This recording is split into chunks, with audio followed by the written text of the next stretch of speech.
Morning న్యూస్లో ముందుగా వెలుగు దినపత్రికను చూద్దాం. ఇక ఫిలిప్పీన్స్కు తెలంగాణ బియ్యం తొలి విడత 12,500 టన్నుల రైస్ సరఫరా. కాకినాడ పోర్టు వద్ద జెండా ఊపి షిప్ను ప్రారంభించిన మంత్రి ఉత్తమ్ కుమార్ రెడ్డి. రాష్ట్రం నుంచి ఏడాదికి 8 లక్షల టన్నుల బియ్యం ఎగుమతి. ఇక వరల్డ్ రైస్ మార్కెట్లో ఇదో కీలక ముందడుగు అని చెప్పేసి మంత్రి ఉత్తమ్ అంటా ఉన్నాడు.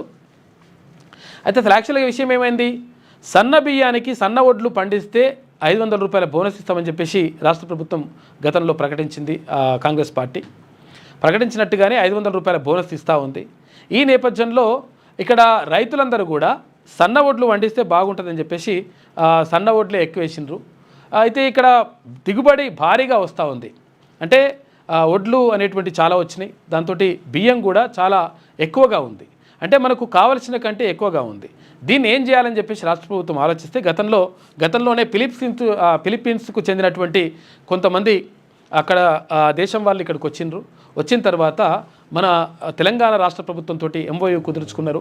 అంటే ఇక్కడ నుంచి బియ్యం ఎగుమతి చేస్తే మేము తీసుకోవడానికి రెడీగా ఉన్నామని చెప్పేసి వాళ్ళు చెప్పిండ్రు. ఈ నేపథ్యంలోనే 12,500 టన్నుల బియ్యాన్ని నిన్న కాకినాడ పోర్టు నుంచి అక్కడ ఫిలిప్పీన్స్కు తరలించినట్టుగా తెలుస్తూ ఉంది. అంటే కొన్ని లక్షల టన్నుల బియ్యాన్ని వాళ్ళు తీసుకోవడానికి రెడీగా ఉన్నారు. తెలంగాణ నుంచి పంపించడానికి మనం కూడా రెడీగా ఉన్నాం. కాబట్టి ఇది ఒక మంచి ఒప్పందంగానే చెప్పుకోవచ్చు.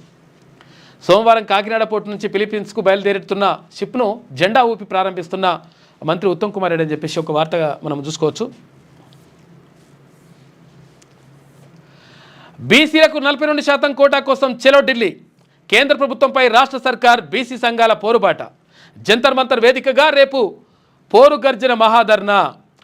ఢిల్లీకి ప్రత్యేక రైలులో నిన్న తరలిన 1,500 మంది ప్రతినిధులు బీసీ బిల్లులను పార్లమెంట్లో ఆమోదించి 9వ షెడ్యూల్లో చేర్చాలని డిమాండ్ చేస్తూ ఉన్నారు. పాల్గొనున్న కాంగ్రెస్ అగ్రనేత రాహుల్ గాంధీ, సీఎం రేవంత్ రెడ్డి, బీసీ మంత్రులు, ఎమ్మెల్యేలు, ఎంపీలు. కేంద్రం ఆమోదించకుంటే ఉద్యమం తప్పదు అని చెప్పేసి అక్కడ జాజుల శ్రీనివాస్ గౌడ్ అంటా ఉన్నాడు. మొత్తం మీద కేంద్ర ప్రభుత్వం కోర్టులో వేస్తూ ఉంది రాష్ట్ర ప్రభుత్వం. మొత్తం మీద ఈ బీసీ బిల్లుకు సంబంధించి ఆమోదించాల్సినటువంటి అవసరం 100% ఉంది. గత 75 సంవత్సరాలుగా బీసీలు నిరాదరణకు అన్యాయానికి గురైనటువంటి పరిస్థితి కనిపిస్తూ ఉంది. అన్ని విషయాల్లో కూడా ఇక్కడ రాజకీయంగా 119 మంది ఎమ్మెల్యేలు ఉంటే కేవలం 100 మంది ఎమ్మెల్యేలు బీసీలు కాదు, 19 మంది మాత్రమే బీసీ ఎమ్మెల్యేలు ఉన్నారు. అక్కడ ఎంపీల విషయంలో అటువంటి వివక్ష జరుగుతూ ఉంది, అటు మంత్రుల విషయంలో అట్లనే జరుగుతూ ఉంది. తర్వాత రకరకాలుగా ఇట్లా వివక్ష గురవుతూ ఉంది. కాబట్టి బీసీలకు సంబంధించినటువంటి కేటాయింపులు అంటే 3,04,965 కోట్ల రూపాయలని రాష్ట్ర బడ్జెట్ ప్రవేశపెడితే మరి ఎంత ఉండాలి బీసీల వాటా అంటే ప్రభుత్వం చెప్తున్నట్టు ప్రకారమైనా కానీ 56.33% అంటారు కదా. మరి ఆ లెక్క ప్రకారమైనా కానీ కేటాయింపులు జరగాలి కదా. మరి అటువంటిది ఏం జరుగుతలేదు. ఏం జరుగుతూ ఉంది, 11,000 కోట్లు కేటాయిస్తున్నట్టుగా చెప్తున్నారు. ఆ కేటాయించినవి మరి 11,000 కోట్లు అంటే ఇంకా అలా ఖర్చు చేసేది ఎంతనో కూడా చూడాలి. కాబట్టి మొత్తం మీద బీసీలకు అన్యాయం జరుగుతూ ఉంది. కాబట్టి దీనికి సంబంధించి 100% కొట్లాడాల్సిన అవసరం ఉన్నది. ప్రభుత్వాలు కూడా దీనికి సానుకూలంగా నిర్ణయం తీసుకోవాల్సిన అవసరం ఉన్నది. కేంద్ర ప్రభుత్వం కానీ రాష్ట్ర ప్రభుత్వం కానీ తీసుకోకపోతే 100% ఓటేసేటప్పుడు దెబ్బ కొడతారు. బీసీలకు 42% కోటా కోసం బీసీ సంఘాల నేతలు, మేధావులు ఢిల్లీ బాట పట్టారు. ఇక కేంద్ర ప్రభుత్వంపై ఒత్తిడి పెంచేందుకు రెడీ అయ్యారు. రాష్ట్రంలో స్థానిక సంస్థలతో పాటు విద్యా ఉద్యోగాల్లో బీసీలకు 42% రిజర్వేషన్లు కల్పించే 2 బిల్లులను ఇటీవల అసెంబ్లీ, కౌన్సిల్ ఏకగ్రీవంగా ఆమోదించాయి. వీటిని పార్లమెంట్లో ఆమోదించి 9వ షెడ్యూల్లో చేర్చాలని కేంద్ర ప్రభుత్వాన్ని రాష్ట్ర సర్కార్తో పాటు బీసీ సంఘాల నేతలు డిమాండ్ చేస్తున్నారు. ఇదే డిమాండ్తో బుధవారం ఢిల్లీలోని జంతర్ మంతర్ దగ్గర 12 బీసీ సంఘాలు తర్వాత బీసీల పోరు గర్జన పేరిట మహాధర్నా నిర్వహించనున్నాయి. ధర్నాలో పాల్గొనేందుకు బీసీ సంఘాలకు చెందిన సుమారు 1,500 మంది ప్రతినిధులు హైదరాబాద్ నుంచి ప్రత్యేక రైల్లో సోమవారం నిన్ననే బయలుదేరారు. ఇక వీరికి సంఘీభావంగా ఏపీతో పాటు వివిధ రాష్ట్రాల నుంచి మరో 1,500 మంది హాజరు కానున్నట్టు తెలుస్తోంది. ప్రస్తుతం జరుగుతున్న పార్లమెంటు సమావేశాల్లోనే బీసీ బిల్లును ఆమోదించాలని కేంద్రాన్ని బీసీ సంఘాలు డిమాండ్ చేస్తున్నాయి. అయితే బుధవారం జరిగే ధర్నాలో కాంగ్రెస్ అగ్రనేత Rahul Gandhi, CM Revanth Reddy, PCC chief Mahesh Kumar Goud, మంత్రులు పొన్నం ప్రభాకర్, తర్వాత కొండా సురేఖ, ఎంపీలు, బీసీ ఎమ్మెల్యేలు, పలు పార్టీల సీనియర్ లీడర్లు పాల్గొనే అవకాశం ఉంది. అయితే పీసీసీ చీఫ్, బీసీ మంత్రులు, బీసీ ఎమ్మెల్యేలు, వివిధ కార్పొరేషన్ చైర్మన్లను మంగళవారం ఉదయం ఢిల్లీకి వెళ్ళనున్నారని చెప్పేసి తెలుస్తూ ఉంది. మొత్తం మీద రేపు జరిగేటువంటి ధర్నా ఎట్లా జరుగుతుంది, తర్వాత ఏం జరుగుతుంది, మొత్తం మీద వాళ్ళు దులిపేసుకుంటున్నారు. అంటే మేమైతే ఇవ్వడానికి రెడీగా ఉన్నాం, కానీ మరి కేంద్ర ప్రభుత్వం ఏం చేస్తామని చెప్పేసి రాష్ట్ర ప్రభుత్వం అంటా ఉంది. కేంద్ర ప్రభుత్వం ఏం నిర్ణయం తీసుకుంటో చూడాలి. మళ్ళీ నిన్న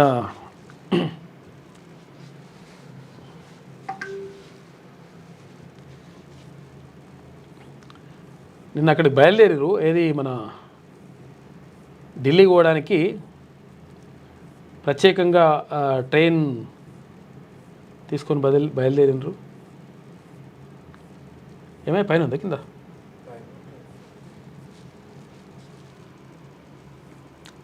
రైట్.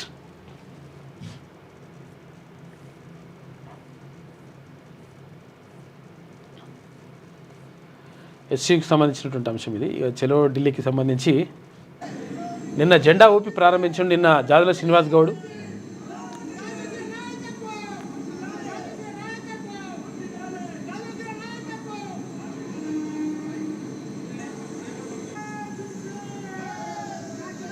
ఇంకా 1500 మంది నిన్న ప్రతినిధులు అక్కడ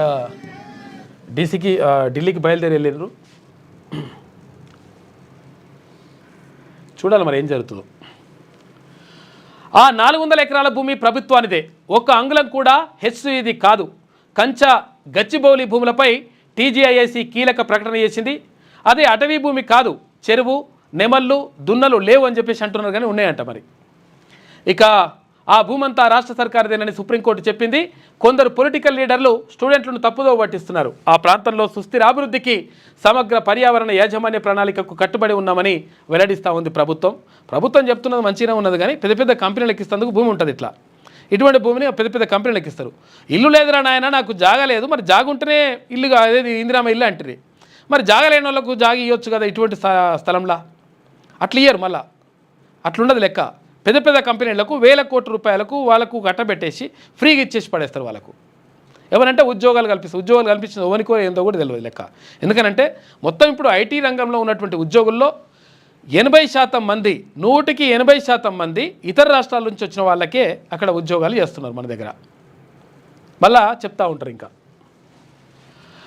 గచ్చిబౌలి భూములపై Telangana state industrial infrastructure corporation కీలక ప్రకటన చేసింది.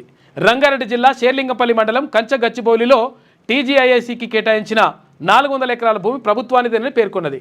ఇందులో హైదరాబాద్ సెంట్రల్ యూనివర్సిటీకి అంగుళం భూమి కూడా లేదని స్పష్టం చేసింది. ఈ మేరకు సోమవారం టీజీఐఐసి ప్రకటన జారీ చేసింది. తాము చేపడుతున్న అభివృద్ధి కార్యక్రమాల ద్వారా మష్రూమ్ ద్రాక్స్తో పాటు ఇతర రాళ్ల అమరిక సహజత్వాన్ని ఎట్టి పరిస్థితుల్లో దెబ్బతీయబోమని, పైగా వాటిని గ్రీన్ స్పేస్ కింద రక్షించేందుకు ప్రణాళికలు సిద్ధం చేశామని పేర్కొంది. మాస్టర్ ప్లాన్లో భాగంగా ఆ ప్రాంత సుస్థిరాభివృద్ధికి సమగ్ర పర్యావరణ యాజమాన్య ప్రణాళిక అమలు చేస్తామని వెల్లడించింది. అయితే కొందరు నాయకులు తమ స్వార్థ ప్రయోజనాల కోసం విద్యార్థులను తప్పుదోవ పట్టిస్తున్నారని ఆరోపించింది. ఈ భూమి యజమాని తానేనని కోర్టులో రాష్ట్ర ప్రభుత్వం ఇప్పటికే నిరూపించుకున్నదని టీజీఐఐసి గుర్తు చేసింది. ఇక అభివృద్ధికి ఇచ్చిన భూమిలో ఎలాంటి చెరువులు లేవని, నెమళ్ళు, దున్నలు లేవని క్లారిటీ ఇచ్చిందట. 400 ఎకరాలలో చెరువులు లేవంట, దున్నలు లేవంట, అన్నీ ఉన్నాయి ఆడ. దీనికి సంబంధించి మొత్తం కూడా ఇక్కడ హైదరాబాద్ సెంట్రల్ యూనివర్సిటీతో పాటు మొత్తం కూడా అక్కడ ఆందోళనలు కొనసాగుతూ ఉన్నాయి. ఇంకా ఏమి లేవన్నారు కదా స్థలం.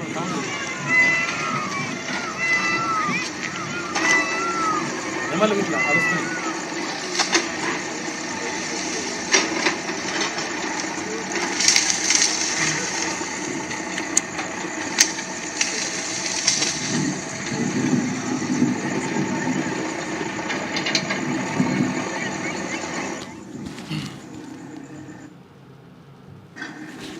పనులు రాత్రిపూట నడిపిస్తున్నారు.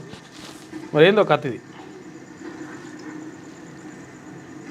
అధికారంలోకి వచ్చిన కాంగ్రెస్ ప్రభుత్వం 6 గ్యారెంటీల తర్వాత 7వ గ్యారెంటీగా మేము ప్రజాస్వామ్యాన్ని పునరుద్ధరిస్తున్న ప్రజాపాలన పేరుతో వచ్చిన ఈ ప్రభుత్వం 6 గ్యారెంటీలకు 7వ గ్యారెంటీ వ్యతిరేకంగా ఈరోజు చట్టసత్వంగా ఈరోజు పరిపాలన చేస్తుంది. 400 ఎకరాల భూములను ఇచ్చి విలువైన భూములను ప్రైవేట్ పరం చేస్తున్నది ఒక కాంగ్రెస్ ప్రభుత్వం. విద్యార్థులు కానీ, అక్కడ విద్యార్థి సంఘ నాయకులు కానీ, ప్రజాస్వామికవాదులు కానీ ఆ భూములు ఎస్సీగా చెందాలనే ఉద్దేశంతో వాళ్ళు జేసీబీలోకి అడ్డం కాకతీయ యూనివర్సిటీ నుంచి వీళ్ళు అంటా ఉన్నారు.